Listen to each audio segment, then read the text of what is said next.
I've been so impressed by the Intel Panther Lake and integrated Intel Arc graphics performance on this new Dell XPS 14.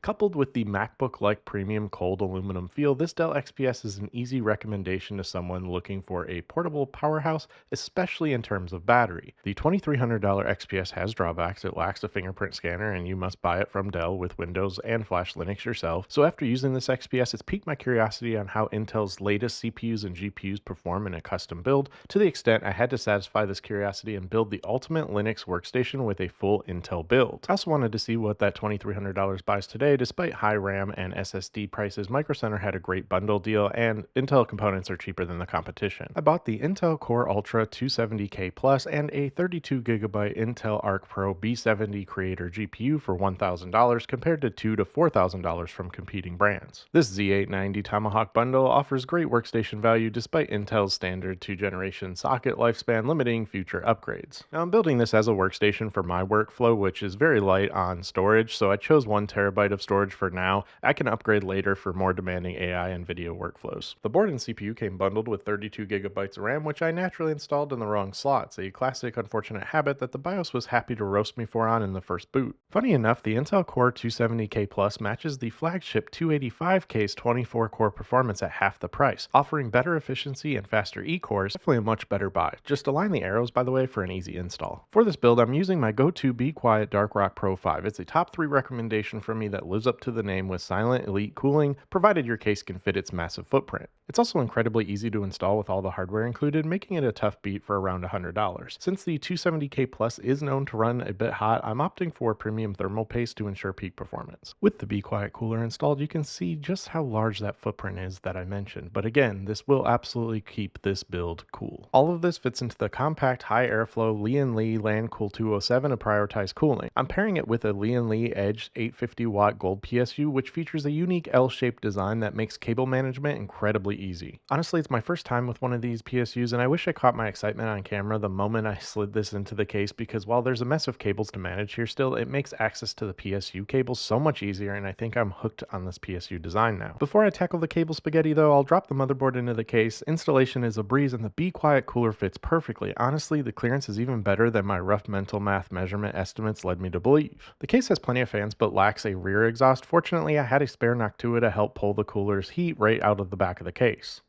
Now to install the Intel B70 GPU. Since this is a workstation build, it's the priority for gaming. The 270K would pair better with an RTX 5070 or equivalent. Okay, I tackled the spaghetti cables the best I could considering I built this entire build in about 30 to 40 minutes. I think the overall build looks pretty good. I can always adjust these cables in the future, but once the black panel's on, it's out of sight, out of mind mentality here for the win. And honestly, it's all about keeping the internals looking good given the glass panel on this case. A matching black fan would be cooler on the back, but the Noctua adds a nice pop of color against the rear ports. After I fixed my RAM slot mismanagement, I disabled Secure Boot in the BIOS and I'm off to installing Linux. For now, I'm going with omarchy since I still have it flashed to a USB from my Dell XPS install, and I want to compare these directly. In the future, I may install Fedora, Mint, or maybe Ubuntu Latest to test as well, but given how well Arch and omarchy Latest specifically supports Intel hardware, this should run beautifully. And it installed faster than on the XPS, almost 2 minutes faster actually. Full install just over 2 minutes, on par with my last AMD build. With omarchy installed, the build is pretty much complete. Now it's time to log in and see how it performs in my workflow. For those curious about benchmarks, by the way, I put the link in the description for the Geekbench results that I got at initial boot. Initial Geekbench scores reflect what I expected: good single core but incredible multi-core scores. Comparing to my last AMD build with the Ryzen 7 9700X, for example, initial scores seem promising for my intended use for this build. I also ran superposition benchmarking for 4K optimized and 1080p extreme if you're curious about those numbers as well. Here are the superposition 4K optimized results, and here are the 1080p extreme results. The Intel Arc B70 Pro Creator is a professional-grade GPU that competes closely with NVIDIA and AMD's upper to mid-range hardware,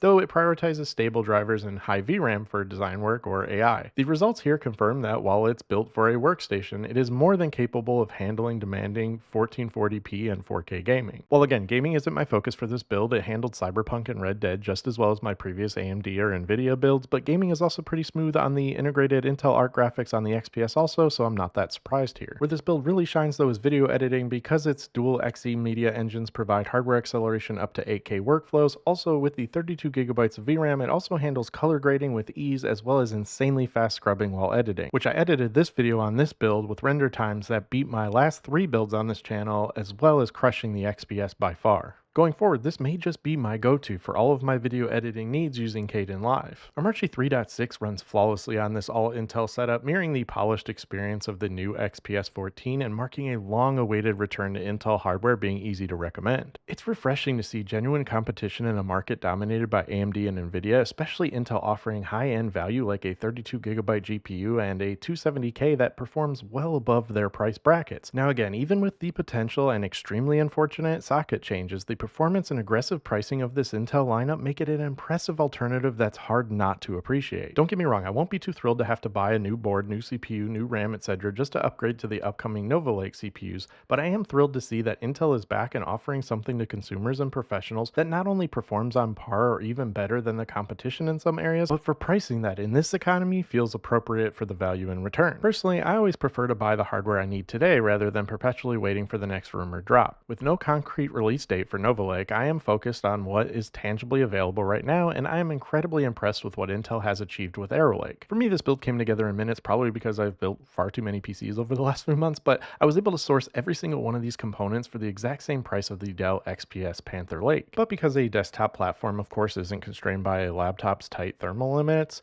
pairing the high wattage 2070K with a 32 GB dedicated GPU delivers drastically better performance for that identical price tag. The Dell XPS 14 performs really well, and until the Framework 13 Pro drops and reviews are in, the Dell XPS is my go-to recommendation for anyone requiring a Linux laptop that is as sleek as a MacBook while delivering great performance, and easily the best battery life I've seen on a laptop compared to a MacBook in like a decade. Now I have to ask myself, do I really need the portability of this Dell XPS and its beautiful OLED display, or should I just stick with this all-Intel build for a bit? Back to my usual commitment issues when it comes to hardware, and for software commitment issues as well. As I mentioned, I'll likely install Fedora here next to see how Fedora latest performs, and I'm sure over the next few weeks I'll probably distro hop across many different distributions. I intend to use this for video editing as well as diving a bit deeper into AI using larger models given the VRAM I have now. My workflow differs from many who probably rush to watch this video, but I will occasionally open Steam, play some games, and of course browse the web, edit photos, and throw a lot of multitasking at this over time to see how well it continues to fit in my daily use. One thing's for sure, it's certainly a vastly different build than my previous builds, but so far it seems to be performing just as well. I just have to say, I'm really enjoying my Linux journey to the fullest after ditching Mac OS, and will always continue to steer clear of Windows. Heck, I didn't even have to boot into Windows on the XPS before immediately installing Omarchy. But anyways, I'm curious, what are your thoughts on Intel lately? What questions do you have for me about this build? Is there a specific Linux distro you recommend I try on this setup, or specific questions you have about this CPU or GPU? Of course, let me know your thoughts in the comments down below. I look forward to the discussion, and as always, thank you for watching, take care, and stay safe.